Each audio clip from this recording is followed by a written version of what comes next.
నమస్తే అండి. కళ్యాణి మనోజ్ ఛానల్‌కి స్వాగతం.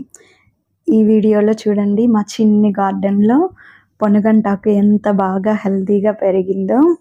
ఆహ్, ఇవి మేము మామూలుగా పొనగంటాకు తెచ్చుకుంటాం గదా! అట్లాగే ఒకరోజు మా నాన్నమ్మ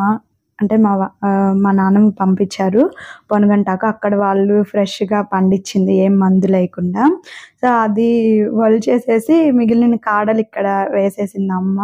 అది ఎంత హెల్తీగా పెరిగిందో చూడండి. చాలా బావుంది గదా! సో, దీంతో అయితే ఈరోజు నేను ఫ్రై చేసేస్తున్నాను. పొనగంటాకు చాలా మంచిది కంటికి. అలాగే కొంచెం వేడంటారు. అంటే ఐరన్ అది అంతా ఐరన్‌కి సంబంధించినవన్నీ కొంచెం వేడిగానే ఉంటాయి. సో, అందుకని చెప్పి మనం ఆ వేడిని లెవెల్ చేయడానికి పెసరపప్పులో వేసుకొని మంచి హెల్తీగా ఫ్రై చేసుకుందాం. చాలా టేస్టీగా ఉంటుందండి పొనగంటాకు.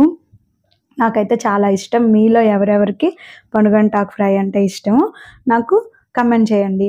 అట్లాగే పొనగంటాకుని మనం 2 విధాలుగా చేసుకుంటాం. అంటే నార్మల్ ఫ్రైగా చేసుకుంటాం. అట్లాగే కొంతమంది పెసరపప్పు వేసుకొని చేసుకుంటారు. సో, ఈరోజైతే నేను పెసరపప్పు వేసి ఎలా చేసుకోవాలనేది నేను మీకు చూపిస్తాను ఈ వీడియోలో. అయితే నేనైతే మంచిగా మనం పండించింది కనుక కోస్తుంటే చాలా హ్యాపీగా ఉంటుంది గదా! అంటే పండించడం అంత పెద్ద పదం గాదు. అదే మన గార్డెన్‌లో అంటే చిన్నగా అసలు చాలా హ్యాపీగా ఉంది. అదైతే నాకు దాన్ని హార్వెస్ట్ చేస్తుంటే అండ్ అట్లాగే నీట్‌గా వాష్ చేసుకున్నాను.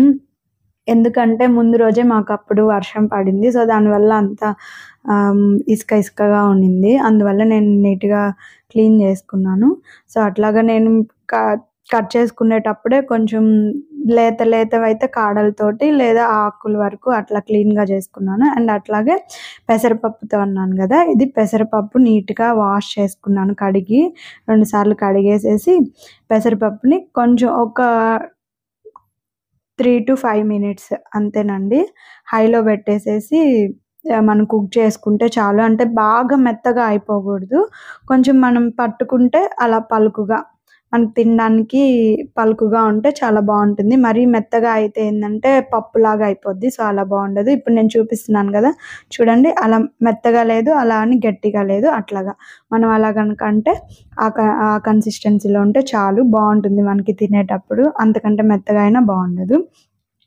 సో, ఇట్లా అండ్ దీనికి కాంబినేషన్‌గా నేను సాంబార్ రైస్ చేశాను. చాలా టేస్టీగా ఉంది. అయితే ఈ ఆకుకూర ఫ్రైకి, ఆ సాంబార్ రైస్‌కి చాలా టేస్టీగా ఉంది. ఒక పక్క ఫ్రై అవుతుంది. ఒక పక్క సాంబార్ రైస్ అవుతుంది. ఇప్పుడు నేను ఫ్రై కోసం తాలింపు పెట్టేసుకున్నాను. కొంచెం వెల్లుల్లి, ఎండుమిర్చి, ఆవాలు, జీలకర్ర వేసుకున్నాను. కరివేపాకు వేసుకోవచ్చు ఆకుకూరే కాబట్టి ఇష్టమైన వాళ్ళు లేదా స్కిప్ చేసుకోవచ్చు.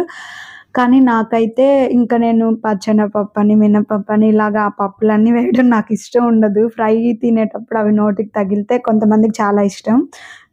ఇష్టమైన వాళ్ళు వేసుకోవచ్చు. కానీ నాకైతే అంతగా నచ్చదు. ఓన్లీ పులిహోర అలాంటి వాటిల్లోనే వేస్తాను. ఫ్రైలో అసలుకి వేయను. నాకు నచ్చదు. అండ్ తర్వాత బాగా మగ్గాక కొంచెం ఈ ఆకు అంతా బాగా మగ్గిన తర్వాత కొంచెం నేను కొబ్బరి కారం వేసుకున్నాను. టేస్ట్ అండ్ హెల్తీ కూడా కదా కొబ్బరి. అండ్ అది అయిపోయాక ఇంకా ఉడకబెట్టుకొని పక్కన పెట్టుకున్నాం కదా! ఆ పెసరపప్పు వేసి కొంచెం అట్లాగా మొత్తం మిక్స్ అయ్యేలాగా కలిపేసి దించేయడమే. అండ్ టేస్ట్‌కి తగ్గట్టు మనం సాల్ట్ అనేది ఇప్పుడైనా అడ్జస్ట్ చేసుకోవచ్చు. లేదా ఫస్ట్ ఆకుకూర మగ్గేటప్పుడైనా సరే మనం టేస్ట్‌కి తగ్గట్టు ఎవరికి టేస్ట్ తగ్గట్టు వాళ్ళం సాల్ట్ ఏసుకోవచ్చు. చాలా హెల్తీ అండి. అండ్ చాలా టేస్టీ కూడా. ఇది ఎప్పుడూ అమ్మ చేసేవాళ్ళు. సో, ఈ సాంబార్ రైస్‌తో ఆకుకూర తింటుంటే మాత్రం చాలా అసలుకి వేరే లెవెల్‌లో ఉంది. చాలా బావుంది. అలా అయిపోయింది ఆ రోజుటే. నాకైతే చాలా టేస్ట్ అనిపిచ్చింది. అండ్ నేనైతే కొంచెం పెసరపప్పు ఎక్కువగా వేశాను. ఎండలు కదా! కొంచెం చల్లగా ఉంటుందని. మీరు కావాలంటే కొంచెం తగ్గించుకోవచ్చు. లేదా నచ్చేవాళ్ళు ఇంకొంచెం పెంచుకోవచ్చు. నా వీడియో చూసారు కదా! ఎలా ఉంది? ప్లీజ్ లైక్ చేయండి, షేర్ చేయండి, కామెంట్ చేయండి. సబ్స్క్రైబ్ చేసుకోవడం మర్చిపోవద్దు. Thank you so much for watching.